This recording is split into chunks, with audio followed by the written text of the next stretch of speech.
Hello friends, कैसे हैं आप सब। मैं उज्जवल कौर आप सभी का स्वागत करती हूं आपके अपने चैनल उज्जवल नेट क्लासेस में।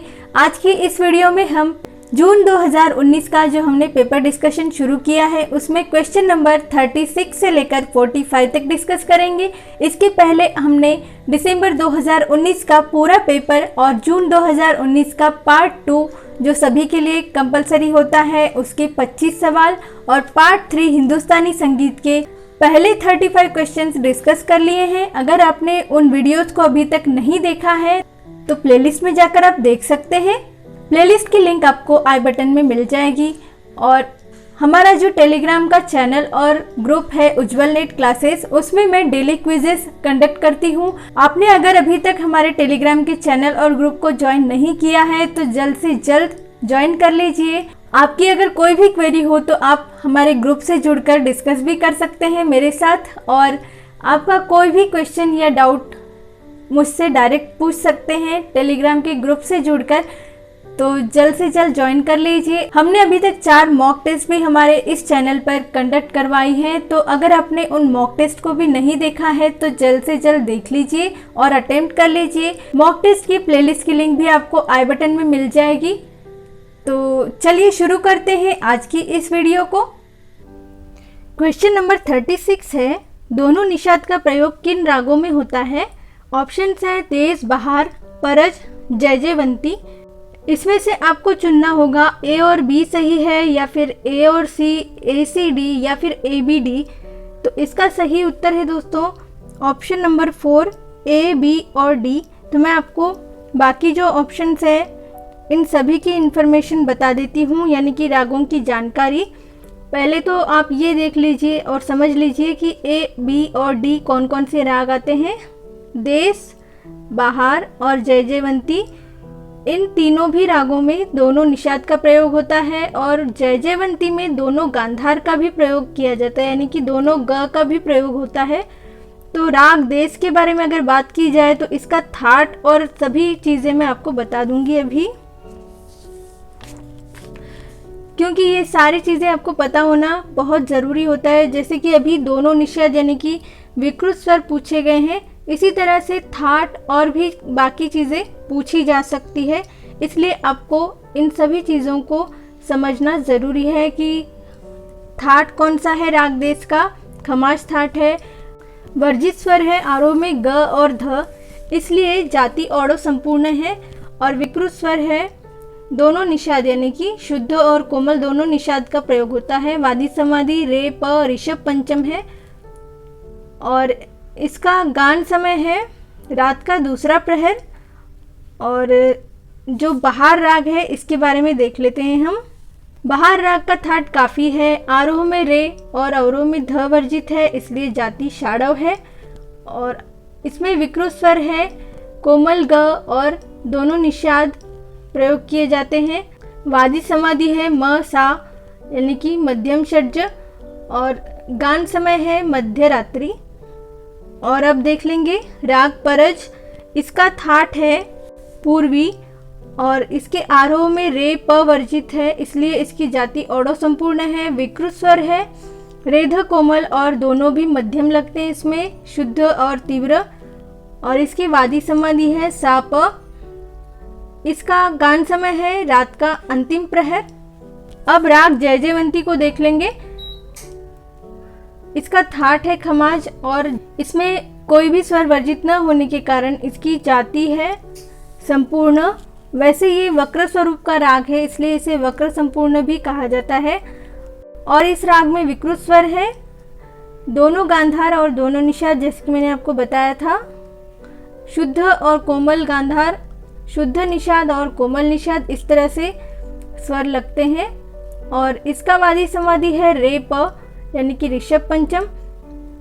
और रात का पहला या दूसरा प्रहर, इस तरह से कुछ मतभेद पाया गया है इसके गान समय के बारे में। तो आप दोनों भी गान समय नोट कर लीजिए दोस्तों। तो चलिए आगे हम क्वेश्चन नंबर 37 को देखते हैं। रस सिद्धांत मूल शाखा पल्लव और पतझड़ पुस्तक किसके द्वारा लिखा गया है। ऑप्शन है डॉक्टर प्रेमलता शर्मा, BC देवा, आचार्य बृहस्पति, जयदेव सिंह, इसका सही उत्तर है दोस्तों ऑप्शन नंबर 1 यानी कि डॉक्टर प्रेमलता शर्मा। ये इसकी राइटर है, इन्होंने ये इस पुस्तक को लिखा है। तो हम बाकी जो ऑप्शन है उनके ग्रंथ देख लेते हैं, कौन कौन से हैं उनके ग्रंथ।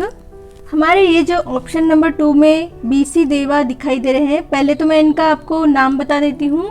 B चैतन्य देव ये इनका नाम है।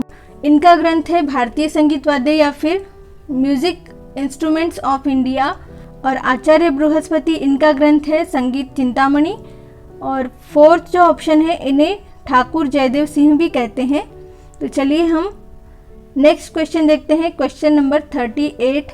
स्वर साम्य की दृष्टि से निम्नलिखित में से कौन सी राग जोड़ी सुमेलित नहीं है?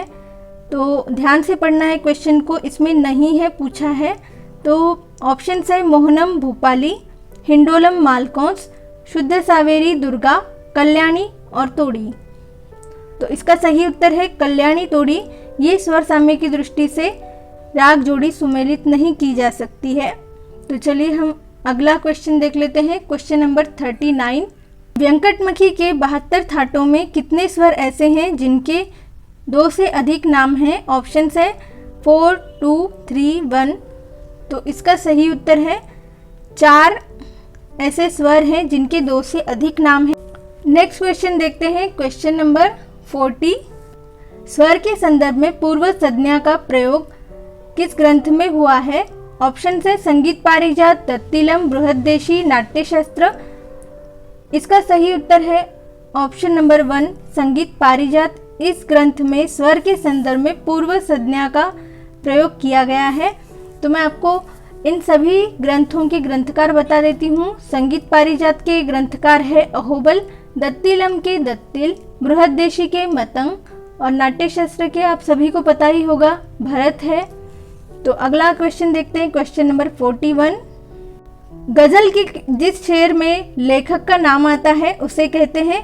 ऑप्शन है मतला, तलफ्फुज, मक्ता या फिर सहर। इसका सही उत्तर है ऑप्शन नंबर 3 मक्ता। तो पहला जो शेर होता है गजल का उसे मतला कहते हैं और अंतिम शेर को मक्ता कहते हैं जिसमें गजल के लेखक का नाम आता है। तो दोस्तों आप सभी जानकारी जो मैं आपको बता रही हूँ उसे अच्छी तरह से नोट कर लीजिए, बहुत ही इम्पोर्टेंट है। क्वेश्चन नंबर 42 देखते हैं हम अगला क्वेश्चन। संगीत का प्लैटिनम डिस्क सम्मान निम्नलिखित में से किसे नहीं मिला है? ऑप्शन से पंडित बृजभूषण काबरा, उस्ताद रईस खां, पंडित हरिप्रसाद चौरसिया, पंडित शिव कुमार शर्मा। तो इसका सही उत्तर है उस्ताद रईस खां। इन्हें संगीत का प्लैटिनम डिस्क सम्मान नहीं मिला है। तो ये जो यहाँ ऑप्शंस दिए गए हैं मैं आपको पहले बता दूंगी कि ये कौन कौन से इंस्ट्रूमेंट से रिलेटेड है। तो कौन कौन से वादक है ये? ब्रजभूषण काबरा ये गिटार वादक है, उस्ताद रईस खां सितार वादक, पंडित हरिप्रसाद चौरसिया और पंडित शिव कुमार शर्मा इनको आप जानते ही होंगे। हरिप्रसाद चौरसिया बांसुरी वादक और शिव कुमार शर्मा संतूर वादक। तो इन दोनों की जो जोड़ी है बहुत ही प्रचलित है। शिव हरि इस नाम से इन्होंने बहुत सारी फिल्मों में संगीत दिया है। उनमें से एक नाम मैं बता देती हूँ, चांदनी, इस मूवी को भी इन्होंने ही संगीत दिया है। और सिलसिला, ऐसी बहुत सारी फिल्में हैं जिसमें इन्होंने संगीतबद्ध किया है। तो चलिए इस सम्मान के बारे में मैं बता देती हूँ। ये एक संगीत रिकॉर्डिंग का प्रमाणन है। इससे ये प्रमाणित किया जाता है कि कोई भी एक म्यूज़िक की जो रिकॉर्डिंग होती है एक निश्चित संख्या में कितनी इकाइयों में बेची गई है या फिर भेजी गई है या फिर स्ट्रीम की गई है। तो ये इस प्लैटिनम डिस्क सम्मान का मतलब है, यानी कि इस चीज़ से रिलेटेड है ये। बाकी ये जो 3 ऑप्शन है इन सभी को ये सम्मान मिला है और उस्ताद रईस खां इन्हें नहीं मिला है। तो ये आपको ध्यान में रखना है। इस सम्मान के बारे में मैंने आपको इन्फॉर्मेशन दी है। तो चलिए अगला सवाल देखते हैं, क्वेश्चन नंबर 43। पंडित शारंगदेव के मतानुसार मध्यम ग्राम में किन स्वरों के क्रमशः लोप से शाड़ो रूप बनते हैं? तो ऑप्शन है सारे ग, रे ग म, सा ग रे, रे म ग। इसका सही उत्तर है ऑप्शन नंबर 1 सा रे ग। तो सारे घ इन स्वरों के क्रमशः लोप करने से षाढ़व रूप बनते हैं। ये पंडित शारंगदेव इनका मत है मध्यम ग्राम के स्वरों में। तो चलिए अगला सवाल देखते हैं, क्वेश्चन नंबर 44। दुंदुभी को वाद्यों की किस श्रेणी के अंतर्गत रखा गया है? ऑप्शन से अवनद्ध, सुशीर, तत्, वितत। इसका सही उत्तर है अवनद्ध। दुंदुभी ये एक अवनद्ध वाद्य है। चलिए अगला सवाल देखते हैं, क्वेश्चन नंबर 45, इस वीडियो का लास्ट क्वेश्चन।